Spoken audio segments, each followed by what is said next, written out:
आता इथे काय दिसतंय आपल्याला? तर सम्यक संबुद्ध दिसतंय. ते कसे आहेत? तो उभे आहेत. त्यांना काय म्हणतो आपण? तर ही बुद्धांची स्थानक मूर्ती आहे. हिला काय म्हणतो? स्थानक. हात कसं आहे त्यांचं? असं खाली आहे. ओके. त्याचा चेहरा कसा आहे? तर स्थित प्रज्ञ आहे. डोक्यावरती काय? तर उष्णीच दिसतं. भारतामध्ये उष्णीच दिसतात. तर श्रीलंकेमध्ये गेलात तर तुम्हाला फ्लेम्स बघायला मिळतील, आग बघायला मिळेल. त्याच्यानंतर बाकीच्या थायलंड मध्ये गेलात तर ते वेगळं स्वरूप दिसेल. तर मात्र पूर्णपणे अडॉप्ट जे केलं गेलेलं आहे ते आपल्या भारतातून घेतलं गेलेलं आहे. मी तुम्हाला मगाशी काय सांगितलं, तिथं 3 प्रमुख शिल्पकला शैली होत्या. कोणत्या कोणत्या? गांधार, मथुरा आणि अमरावती. तर हिच्यावर कोणाचा प्रभाव आहे? या शिल्पकलेवरती कोणाचा प्रभाव? गांधार शिल्पकलेचा प्रभाव आहे, पण ही बनली गुप्त काळात. गुप्त काळाची एक वैशिष्ट्य स्वतःच होतं. ठीक आहे. तर तिची शैली होती, त्याच्यामध्ये ती जी हात दिसत आहे त्याला वरद मुद्रा म्हणतात. ती वरद मुद्रा आहे. आणि जो डावा हात आहे तो चिवराचा काठ धरलेला आहे. बुद्धांचा चेहरा स्थित प्रज्ञ आहे. आता हे सगळं दिसतंय आपल्याला. हे जे तोडलं गेलं आहे ना, आत्ताचे लोक जाणीवपूर्वक सांगतात मोगलांनी आणि मुसलमानांनी तोडले, पण हे त्यांनी नाही तोडले, हे पोर्तुगीजांनी तोडले. हे जे तोडलेलं आहे ना, पोर्तुगीजांनी तोडलेलं आहे. याला गोळ्या पण मारलेल्या होत्या.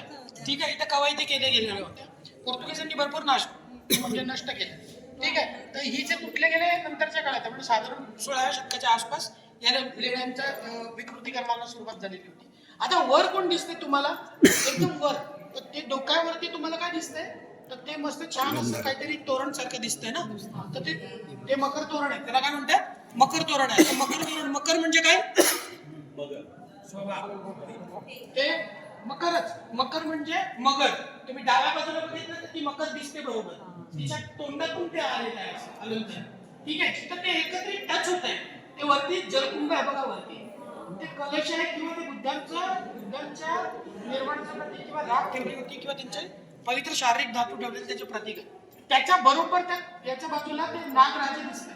त्यांच्या डोक्यावर नाग पण आहे. ठीक आहे. आणि एकदम मोठे 2-2 जोडपी दिसतात बाजूला.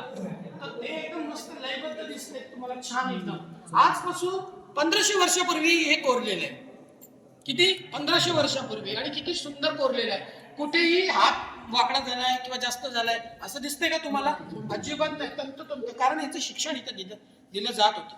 फक्त बुद्ध तत्वज्ञान नाही, तर इथं स्थापत्यकला, शिल्पकला आणि डिबेट कसं करायचं हे शिकवलं जात होतं. खगोलशास्त्र शिकवलं जात होतं. आयुर्वेद शिकवलं जात होतं. या सगळ्या गोष्टी इथे शिकवल्या जातात. वर ते दोन्ही जे दिसतात त्यांना म्हणतो आपण गंधर्व. ते दोघेही गंधर्व आहेत, सपत्नीक आहेत. हवेतून उडत येत आहेत म्हणून त्यांच्या अंगावरचे जे कापड आहे ते, इकडची बाई जी आहे बघा डाव्या साईडची, तिच्या अंगावरचा जो कापड आहे तो असं हवेच्या होतात उडलेला आहे. एवढ्या छान पद्धतीने केलेलं आहे. आणि पोच देऊनच उभे राहिलेले आहेत. त्या अशी कशी पण नाही उभे राहिलेले, ते हवेतून उडत येत आहेत. म्हणून त्यांचे पाय कसे आहेत? तुम्ही बघितले तर दुमडलेले आहेत पाय. जे पक्ष्यांचा नैसर्गिक गुणधर्म असतं की ते पक्षी जेव्हा उडतात तेव्हा त्यांचे पाय काय होतात? दुमडलेले असतात. ते दुमडलेले पाय तुम्हाला तिथे पण दिसतात. ठीक आहे. आता तिथून आपण जेव्हा खाली येतो, खाली आपल्याला काय दिसतात? तर इकडे बुद्धांची मूर्ती दिसतात. बरोबर ना? शिल्प आहे तिथे. ही सगळी शिल्प आहेत. आता ह्या काळ जो आहे साधारण 5वा ते 6वा शतक उजाडलेले आहे. या 6व्या शतकामध्ये अशी मान्यता होती, मी त्या बाजूला जातो, तुम्ही तिकडे बघा. 6व्या शतकात अशी मान्यता होती की तेव्हा सप्तबुद्धांची संकल्पना होती. सप्तबुद्ध म्हणजे 7 बुद्ध. ती सप्तबुद्धांची संकल्पना कुठे दिसते आपल्याला? ती इथे दिसते. ठीक आहे. आता या कोपऱ्यातून आपण मोजू. ही बसलेली बुद्धांची मूर्ती दिसते या दरवाजाच्या वरती. तिथून मोजायला चालू करा. 1 2 3 4 5 6 7 8 7 जण ना?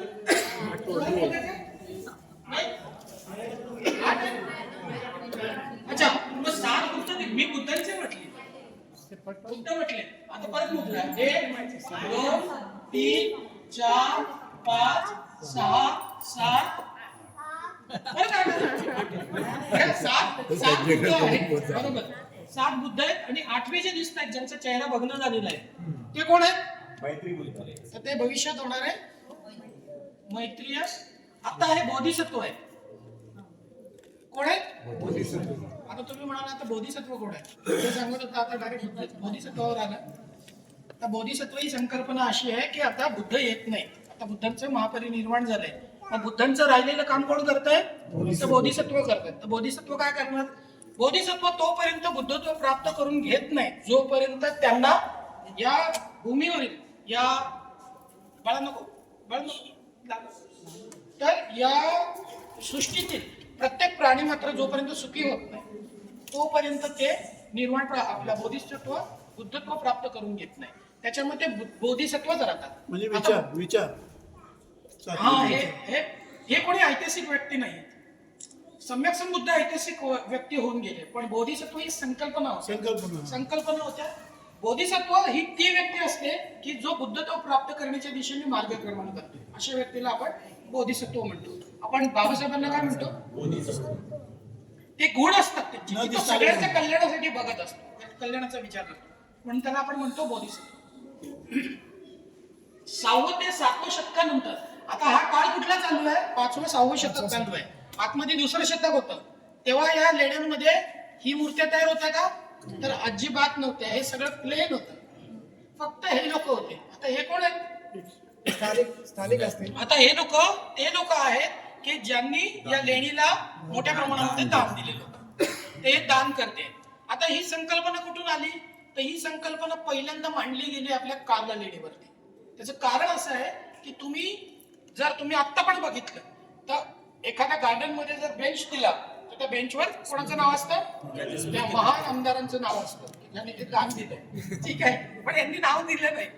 आपल्याकडे संकल्पना होती ती इथून निघाली, ते संकल्पना इथली आहे. तर एखादा व्यक्ती जेव्हा धम्मदान देतो, त्या धम्मदानाचं देताना तो सांगतो की कल्याणासाठी धम्मदान देतोय, मग तो ते आपलं नाव लिहून घेतो. पण कार्ला लेणीवर असा पहिल्यांदा प्रयोग झाला. कार्ला लेणीवर दान देताना स्वतःचं नाव न देता स्वतःला करून घ्यायला लागलं. तर पहिल्यांदा तो जो प्रयोग झाला तो झाला कार्ला लेणीवर, दुसऱ्यांदा झाला कानेरीवर, तिसऱ्यांदा झाला कुडा लेणीवर. कुडा लेणी माणगाव जवळ लेणी आहे, इथं ती संकल्पना रुजवण्यात आली की दान करताना दान न देता स्वतःला करून घेतो. आता हे लोक कोण होते? तर ते श्रेष्ठी होते, ते धनसंपत्तीने संपन्न होते. आता जर मी हे सांगितलं नाही तुम्हाला की धनसंपत्तीने संपन्न होते, ही संपन्नता त्या कलाकारांनी कसं कोरलं होतं याच्यामध्ये, तुम्ही कसं सांगू शकाल की हे संपन्न होते? त्यांची शारीरिक ठेवण प्रत्येकाचं जर बघितलं तर ते खूप सुदृढ आहे.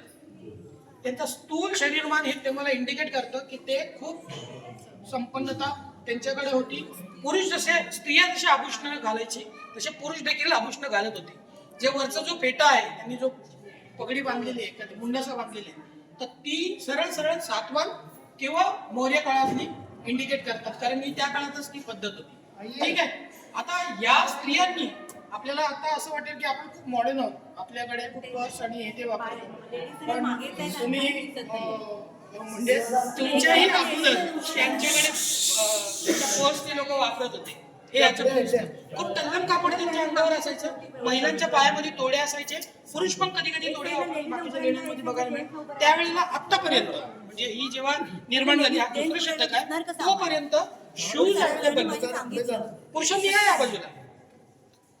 त्यांच्या पायामध्ये शूज नाही किंवा चप्पल नाही. म्हणजे याचा अर्थ असा होतो की तोपर्यंत चप्पलची संकल्पना आलेली नव्हती. पायातले पादत्राणे आपण म्हणतो ते आलेले नव्हते. दुसरी गोष्ट, भरपूर आभूषण घातलेली स्त्रियांनी घातलेले, पुरुषांनी घातलेले.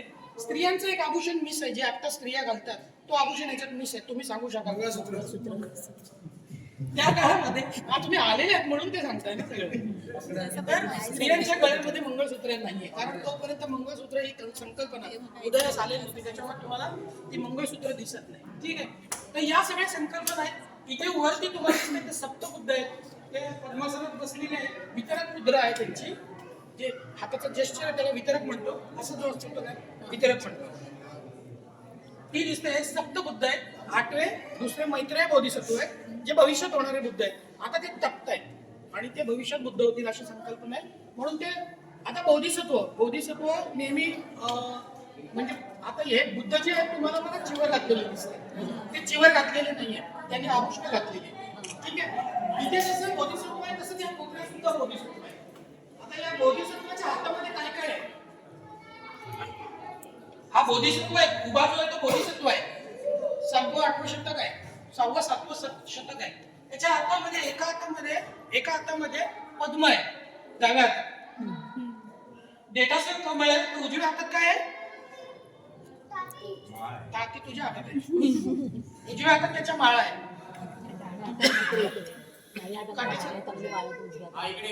काटे सरांना मी सकाळी दिली ना माळ, त्या माळेचे पुरावे कुठे आहेत?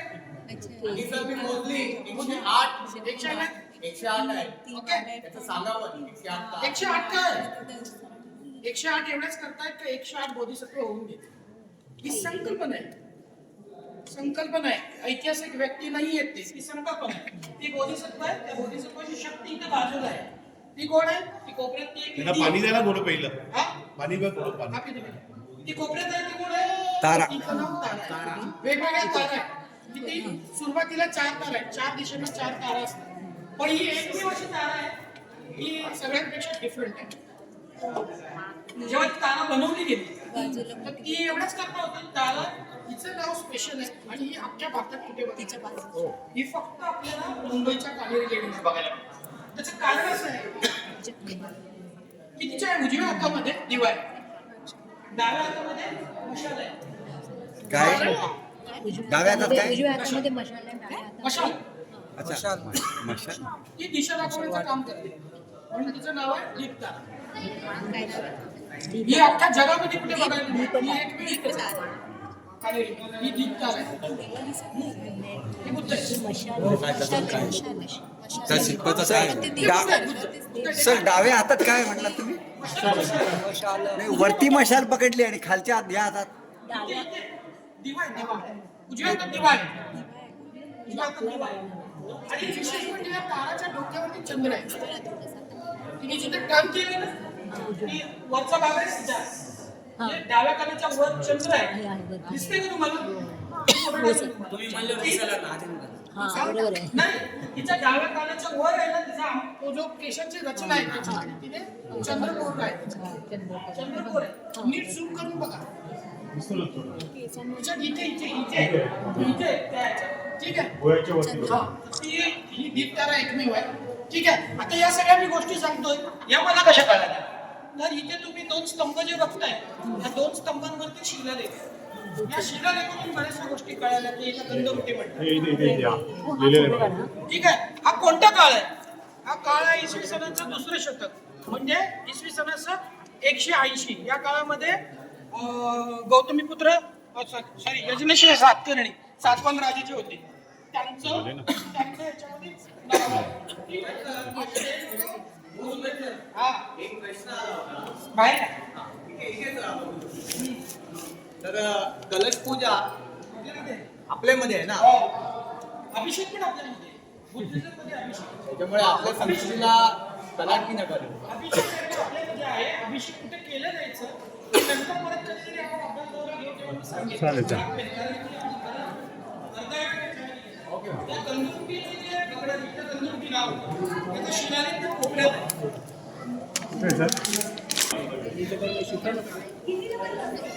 ते किती डबल बंद होतं?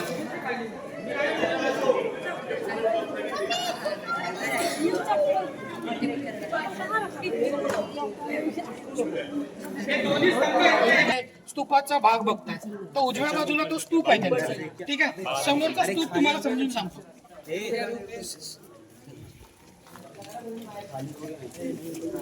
सुदर्शन एक ग्रुप फोटो घ्यायचा तिकडे.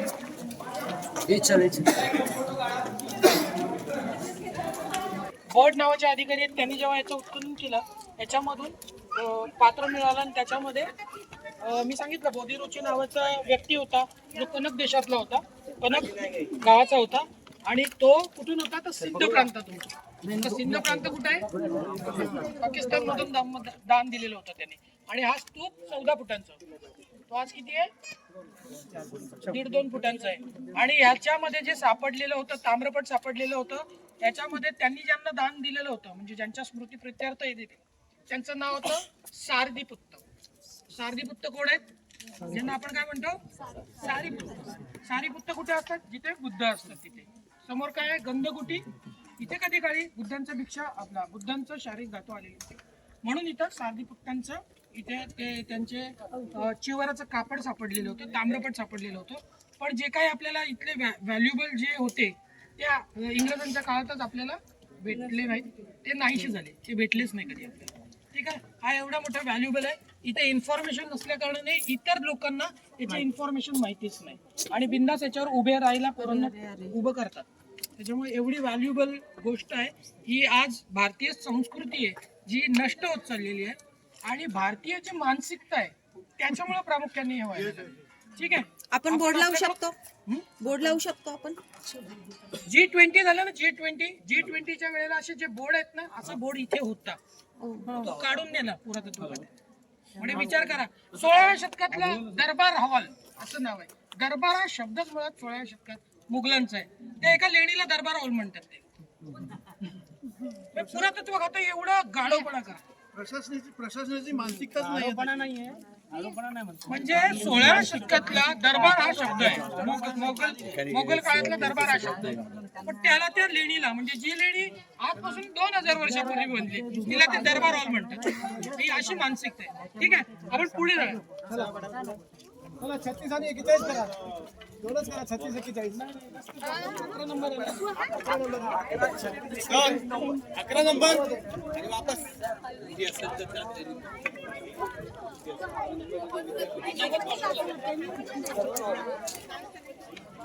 सर्वांनी सोबत चला. महत्वाची लेणी आहे ती.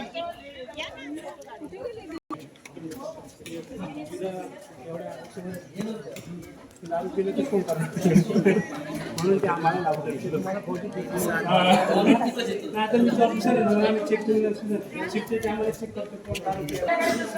ही जी चंद्रशिला आहे चंद्रशिला तेव्हाच येते जेव्हा कोणती तरी एखादी महत्वपूर्ण वास्तू असेल तेव्हा ही चंद्रशिला आहे. आपल्याकडे प्लेन चंद्रशिला बघायला मिळतात. श्रीलंकेला तुम्ही गेला तर ते डेकोरेटिव्ह ठीक आहे. तुम्ही गेला तर माझं कामचाच तो युट्यूब चॅनल आहे त्याच्यावर मग मी ते समजवलेलं पण आहे आणि मला वाटतं तुम्ही पण टाकलं ना चंद्रशिला त्यांचा माझा कोकण म्हणून एक आपलं युट्यूब चॅनल आहे त्याच्यावर पण तुम्हाला बघायला मिळेल. तर चंद्रशिला असते ती व्हॅल्युएबल आहे. शूज काढून बघा आतमध्ये.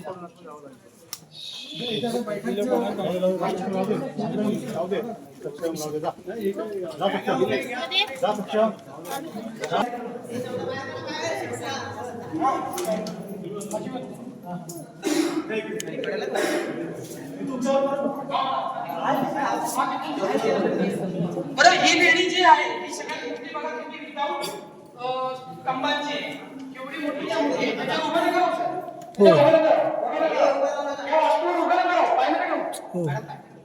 पाय काय नाही ठेवायचं ते सांगतो मी. उभं काय राहायचं ते पण सांगतो. ही एवढी व्हॅल्युएबल लेणी आहे ही फक्त 2 ठिकाणीच आहे. एक तर तुम्हाला वेरूळला बघायला मिळते एक तर आपल्या मुंबईच्या कावेरी लेणीवर बघायला मिळते. हे दुसऱ्या कुठेच बघायला नाही मिळते. याच्यामध्ये तुम्ही बघितलं तर तुमच्या समोरच काय आहे ते एक असं दगडी उंचवटा आहे ना ओटा आहे. या ओट्यावरती काय केलं जात होतं या ओट्याचा उपयोग कशासाठी केला जातो का परत समोर जर बघितलं तर तुम्ही एक वेगळं काहीतरी आणखीन दिसतंय. ठीक आहे. आता इथे काय केलं जात होतं तर इथे अध्ययनाचं केंद्र मी तुम्हाला जसं म्हटलं विद्यालय होतं विश्वविद्यालय होतं तर तिथे कधी कधी बदलते जे लोक आहेत त्यावेळेला त्यांच्याकडे लिखाणाची जी पद्धत होती ती कशी होती तोपर्यंत प्रिंटिंग ही टेक्नॉलॉजी डेव्हलप झालेली नव्हती. मग ते लोक काय करायचे की त्यांची जे साहित्य होतं ते हाताने लिहायचे. म्हणजे कशाचा कागद पण नव्हता आलेला काळाच्या पानांवरती ते लिहून उतरवायचे. तर एक बदंत त्या बाजूला बसायचे एक बदंत या बाजूला बसायचे आणि याच्यावर इथे बसून लिहायचे.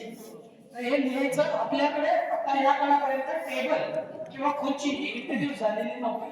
त्याच्यामुळं आपण काय बदंत काय करायचे पठण करण्यासाठी अध्ययन करण्यासाठी ते लोक इथे बसायचे. तर एक बदंत त्या बाजूला बसायचे तर एक बदंत या बाजूला बसायचे आणि मग ते पाठांतर किंवा पठण जे काही करायचं असेल ते करायचे. आज ही पद्धत कुठे बघायला मिळते आपल्याला आज कुठे बघायला मिळते बोला परदेशात बोला मदरशांमध्ये बघायला मिळते. मदरशांमध्ये बघायला मिळते आज तर ती कुठून आली ते इथून घेण्यात आली. ठीक आहे. ही इथे जे लिहिलं गेलेलं साहित्य होतं ते श्वेतझाईम ज्यांना आपण ह्युएनचान म्हणतो है ना ते आले इकडे भारतामध्ये आणि त्यांनी इथून साहित्य नेलं. 6व्या शतकाच्या आसपास त्यांनी जे साहित्य नेलं त्या साहित्याचं नाव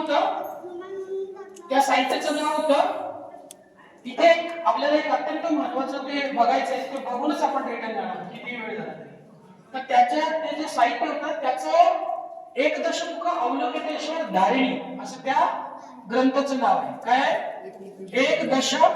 एक दश मुख अवलोकितेश्वर धारिणी. हे साहित्य त्यांनी इथून नेलं, या लेडीतून नेलं. ते साहित्य कुठे स्टॉक करायचं, त्याची लायब्ररी कुठे होती, ती समोर होती. हे जे साहित्य लिहिलं जात होतं ते ठेवलं तिथे जात, ठीक आहे. तर तिथे ठेवलं जात होतं, प्लस इथे ते अध्ययन करत सम्यक संबुद्धांना पूजन सुद्धा करायचे. आणि ह्याच्यावर जे देखरेख करायचे, हे सगळं जे व्यवस्थित चाललंय का नाही चाललंय, हे कोण देखरेख करायचे? तर जे प्रमुख मॉन्क होते, चीफ मॉन्क होते, ते होते. पण ते कुठे राहायचे? तर त्या बाजूचे जे सेल्स आहेत त्या सेल्स मध्ये ते राहत होते, त्या खोल्यांमध्ये ते राहायचे. प्रमुख भदंत जे आहेत ते याच्यातून राहायचे आणि पूजन कुठे करायचे? तर तिथे करायचे. हे समजून सांगू की पुढे जायचं? पण ती खूप छोटी जागा आहे. नाही नाही, तिथे जाऊनच बघायला आहे. तुम्ही एक काम करा, इथे जवळ आहे ना, पुढे जा. चढवणं करायचं. आता चढायचं का नाही चढायचं त्याच्यावर तुम्ही ठरवा.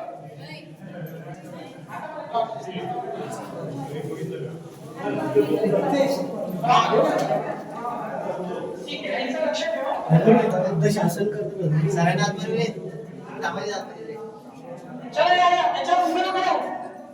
अरे काय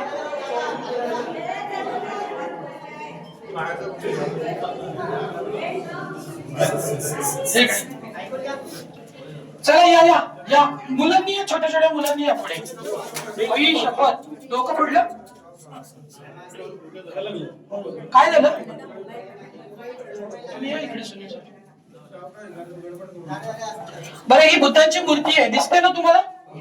ही धम्मचक्र प्रवर्तन मुद्रा आहे. कुठली? ही जी दिसते तुम्हाला, ही धम्मचक्र प्रवर्तन मुद्रा आहे. पाय कसे आहेत? तर प्रलंब पाद आहेत आणि बुद्धांचा भग्न झालेला चेहरा आहे. ओके, पण ते बसलेत कशावरती? तर ते सिंहासनावर बसलेले. कशावर? आता सिंहासन ही संकल्पना पहिल्यांदा तुम्ही ऐकली असेल. तर सिंहासन कसं कळतं आपल्याला? इथे जर खाली बघितलं तर कोण दिसतंय? सिंह.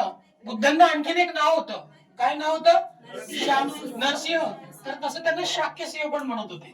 काय? शाक्य सिंह. कारण शाक्यांना खूप अभिमान होता की आमच्या कुळात असा व्यक्ती जन्माला आलाय. तर ही बुद्धांची प्रलंब पाद अवस्था आहे, धम्मचक्र प्रवर्तन मुद्रा आहे. ही मुद्रा भारतातच प्रामुख्याने बघायला मिळते आपल्याला. भारतामध्ये आता तुम्ही भारतापुरताच, आपण महाराष्ट्रापुरताच बोलू, पण तुम्ही जगात जेव्हा जाल ना, जगातून जेव्हा आपल्या शिल्पकलेकडे बघाल तेव्हा आपल्या लक्षात येतं की ही धम्मचक्र प्रवर्तन मुद्रा आहे. का इकडे? कारण धम्म आपल्या इथून उपजला, त्याच्यामुळे आपल्याला धम्मचक्र प्रवर्तन मुद्रा तुम्हाला प्रामुख्याने दिसेल. ठीक आहे. आता इथे बुद्ध आहेत, प्रलंब पाद अवस्थेत आहेत आणि कशावर बसलेत? तर ते सिंहासनावर बसलेत. इथे बाजूला कोण आहेत? इथे बाजूला दोन व्यक्ती आहेत. इथे एक व्यक्ती आहे, इथे एक व्यक्ती आहे, इथे एक व्यक्ती आहे. तर यांचं नाव काय आहे आणि यांचं नाव काय आहे? हे बाळ लागेल. यांचं नाव काय? नाही, अजिबात नाही, अजिबात नाही. यांना सांगतात, यांना म्हणतात पद्मपाणी. हा, हे पद्मपाणी आहेत आणि वज्रपाणी आहेत. आता पद्मपाणी कसे ओळखले जातात? तर ते पद्मपाणीच्या हातामध्ये काय असतं? कमळ असतं. तो देठासह न फुललेलं कमळ आहे, ती कळी आहे कमळाची. कारण आता बोधिसत्व अजून बुद्धत्व प्राप्त केलं नाही, पूर्ण फुललेलं नाहीये, त्याच्यामुळे ते इंडिकेशन्स आहेत. तर इथे तुम्हाला काय दिसतं? तर ती कळी आहे. हे कोण आहे? बोधिसत्व पद्मपाणी. या पद्मपाणीच्या मुकुटामध्ये काय असतं? स्तूप असतो. कधी कधी तुम्हाला बुद्ध मूर्ती पण बघायला मिळेल. ठीक आहे. पद्मपाणीचा रोल काय आहे की तुम्ही एखादं काही हा पद्मपाणी यांना खूप आवडता आणि लाडका बोधिसत्व होता. 5व्या-6व्या शतकामध्ये प्रामुख्याने ते दिसायला लागतात आपल्याला लेण्यांमध्ये, तोपर्यंत दिसत नाही. तर ही पहिल्या शतकामध्ये आपल्याला गांधार शैलीमध्ये लेणी आपल्या शिल्प दिसतात. त्याच्यानंतर हळूहळू मग आपल्याला आपल्या लेण्यांमध्ये दिसायला सुरुवात होते. तर इथं पद्मपाणी आहे. पद्मपाणीचा रोल काय आहे की ते उपासकांचे लाडके आहेत. कारण उपासक जेव्हा जेव्हा संकटात असतो तेव्हा ते धावून येतात किंवा ते त्यांना जे हवं ते देतात, म्हणून लाडका त्यांना मानलं गेलेलं आहे. पण एखादा उपासक वाईट गोष्टी करतोय, वाईट कृत्य करतोय किंवा दुष्कृत्य करतोय, त्याला शासन देण्याचं काम कोणाचं असतं? वज्रपाणीचं असतं. त्या वज्रपाणीच्या हातामध्ये वज्र असतं. आता इथे आपल्या महाराष्ट्रात आपल्याला वज्रपाणीच्या हातामध्ये वज्र दिसत नाही. त्यांच्या हातामध्ये त्याच्याऐवजी काय दिसतं? चौरी दिसतोय. आपल्या शास्त्राच्या सेवेसाठी कोण आहे? ते वज्रपाणी आणि पद्मपाणी. त्यांच्या दोघांच्या हातामध्ये चौरी आहे. चौरी कशासाठी असते? हवा घालण्यासाठी. इथे पण तुम्हाला दिसेल, इथे पण दिसेल. असे हे दोघे पद्मपाणी वज्रपाणी आहेत. वर कोण आहेत मगाशी सांगितलं मी तुम्हाला नाही कोण आहेत गंधर्व आहेत ते कसे आहेत तर हवेतून ढगातून ढगांवर स्वार होऊन येत आहेत ढग दिसत आहेत तुम्हाला इथे पाठीमागे ढग दिसत आहेत ढगातून स्वार होऊन आलेले बुद्धांच्या सेवेत आहेत ते आणि त्यांच्या हातामध्ये काय दिसतंय तर ते हार दिसतंय फुलमाळा दिसते ज्याला आपण हार म्हणतो आजच्या काळात तर ते दोघं सहपत्नीक आहेत हवेतून उडत झरझर येत आहेत म्हणून त्यांच्या कपडे कधी कधी उडत असतात ते आता इथे जीर्ण झाले त्याच्यामुळे आपल्याला दिसत नाही ठीक आहे हे दोघे जण पद्मपाणी आहे पद्मपाणीच्या वरती पण आणि वज्रपाणीच्या वरती पण हे दोन गंधर्व दिसत आहेत ठीक आहे यांच्या डोक्याच्या पाठीमागे प्रभावलय असतं प्रभावलय म्हणजे काय ऑरा आपण ज्याला म्हणतो आभा ज्याचं आभा प्रसन्न झालेली असते त्याला ती ऑरा दाखवतात आपल्याकडे अशी गोल आहे फक्त डोक्याच्या वर आहे जागतिक पातळीवरून तुम्ही जेव्हा बघाल तर पूर्ण शरीराभोवती आहे ठीक आहे हे आपल्या लेण्यातूनच बाहेर गेलं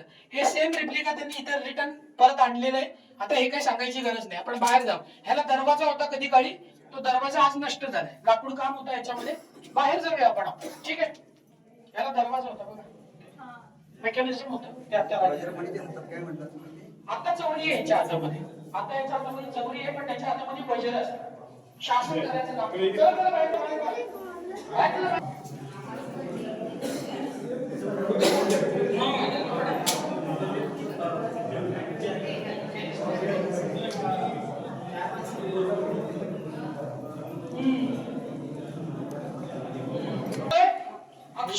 अक्षयदेवी म्हणजे काय अक्षयदेवी काय अक्षयदेवी म्हणजे फिक्स डिपॉझिट जो कधी संपणार नाही त्याचा क्षय होणार नाही अशी अक्षयदेवी देतो आणि त्याला 2 गॅरंटर्स देतो काय करतो 2 गॅरंटर्स देतो आता धम्मदान यायला खूप मोठ्या प्रमाणात धम्मदान येत आहे आता भिक्खू संघ सांगतो ठरवतात आता घ्यायचा का नाही घ्यायचा आता समजा उत्तम जाधवला धम्मदान द्यायचं आहे भिक्खू संघाला तर भिक्खू संघ काय सांगेल की बाबा 2 तुझं काम चांगलं आहे तर तू 2 त्याला गॅरंटर दे आता ही सिस्टीम कुठे बघायला मिळते मग त्याचा उपयोग कुठून आहे त्याची सुरुवात कुठून आहे इथून या लेण्यामधून भिक्खू संघाने ती सुरुवात केलेली आहे ह्याला अक्षयनिधी आजही म्हणतात तुमच्या फिक्स डिपॉझिटला अक्षयनिधी म्हणतात कशाचं सर्वात जास्त शिलालेख कोणी नाही कुडा लेणीवर आहे इथे 50च्या आसपास शिलालेख आहेत आणि एक जो रोमन लिपीचा शिलालेख आहे ना तो या दरवाजाच्या बाजूला आहे राईट हँडला 17व्या शतकातला पण आता खूप काही सगळं राहून जाईल कारण की अवलोकितेश्वर तुम्हाला दाखवायचं आहे तो खूप महत्वाचा आहे तर ही जी व्यक्ती आहे याचं नाव अविगंकर आहे आणि हा गौड देशातून आलाय गौड देश आज कुठे आहे आज गौड देश कुठे आहे गौड देश तुम्हाला सगळ्यांना माहिती आहे आपण तो विकृत अर्थाने घेतो काय म्हणतो की काहीतरी गौड बंगाल आहे काय म्हणतो काहीतरी गौड बंगाल आहे म्हणजे बंगालचं प्राचीन नाव काय होतं गौड होतं तो गौड देशातून आलेला होता चला पुढे जा तारा जी आहे ना जी सापडली इथे तर समोर आहे ना 31 मध्ये एक छान स्तूप आहे पण तो ना आता दाखवण्याच्या मनस्थितीत नाही होता आपण कारण की खूप म्हणजे हे झालंय वेळ गेलाय आपल्या सकाळचा वेळ आहे ना खूप गेला याच्यामध्ये 2 तास नाही खूप वेळ गेला इथे 1940 मध्ये 1940च्या आसपास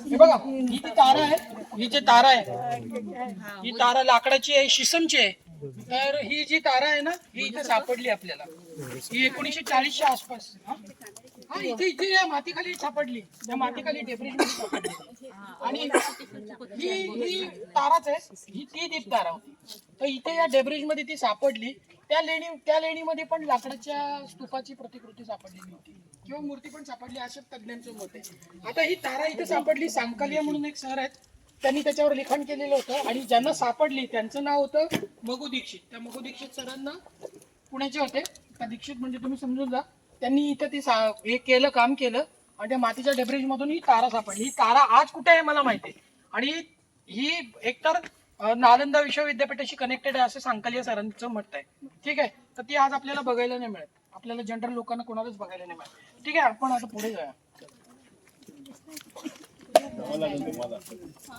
सर ते अवलोकितेश्वरची पत्नी आहे का नाही पत्नी नाही ती कोण आहे तारा बुजू शकतो तारा पण भाकर कथा रचायला लागल्या इससे कहानी का ऐसी पैदा हुआ. तुम्ही काय गाऊन? हे असते वहीचा फोटो काढा ना. येतोय. तुम्ही खाली बघा. संख्येचे बघा.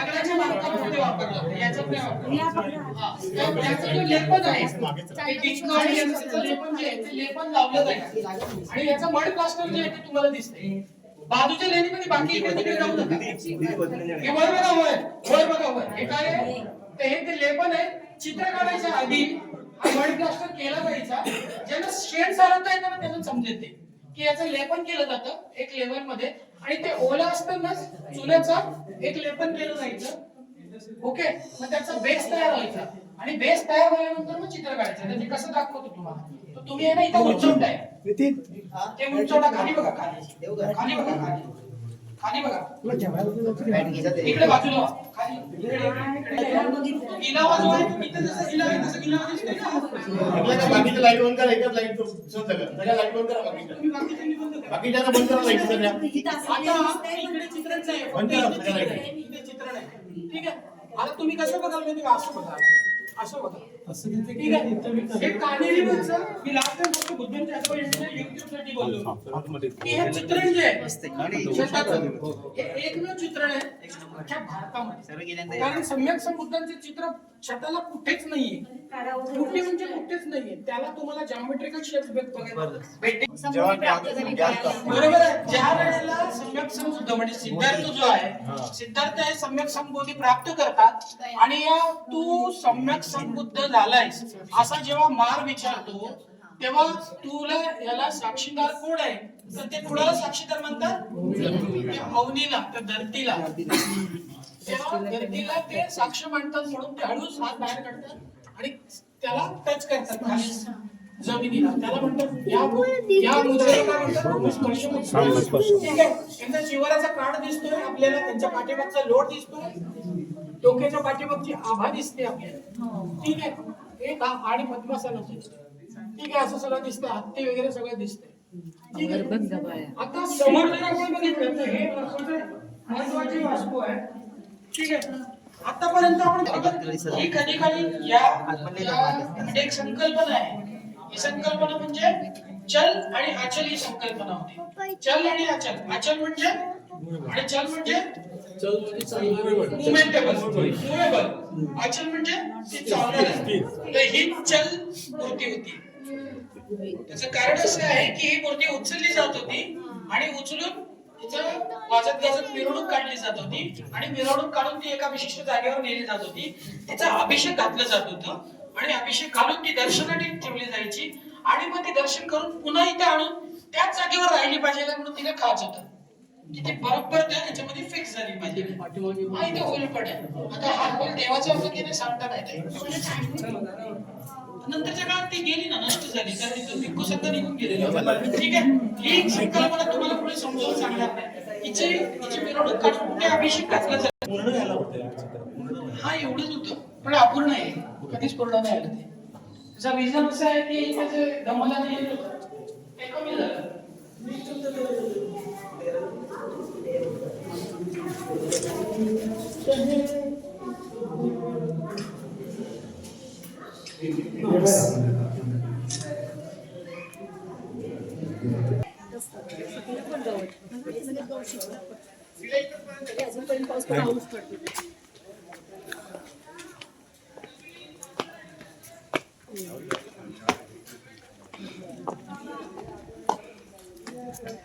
आणि त्यांनी बघून नंतरच्या काळामध्ये त्यांच्या बरोबर साहित्य नेलं आणि त्या साहित्याच्या आधारावर त्यांच्या देशामध्ये ते निर्माण झालं. त्याच्यामुळे तुम्ही आशिया खंडात जेव्हा अनेक मूर्त्या बघता ना की ज्यांच्या चेहरे आहेत ना, किंवा आपल्याकडे पण महाराष्ट्रामध्ये भारतामध्ये अनेक चेहरे किंवा अनेक हात ही जी संकल्पना आहे ही पहिल्यांदा या लेणीवर निर्माण झाली. हिचा काळ साधारण 5वा शतक आहे.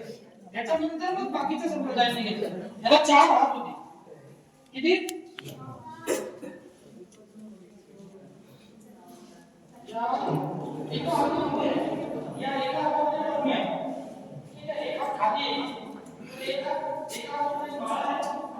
खाली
खुश खुश गावाला येत असते का खुश कसं वाटतं?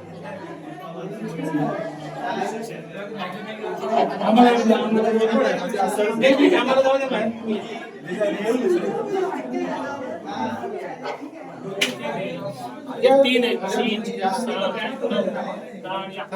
प्रॅक्टिस नाही काय एक दोन तीन तीन तीन सेकंड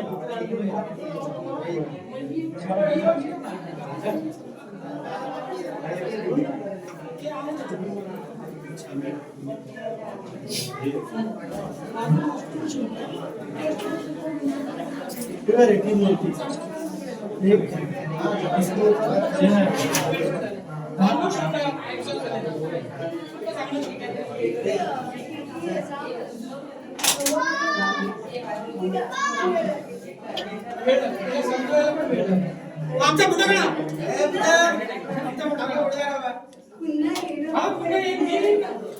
एक सेकंद आलो आणि आपली दादा आणि आमचा कुठे गेला एक सेकंद आलो सर सीट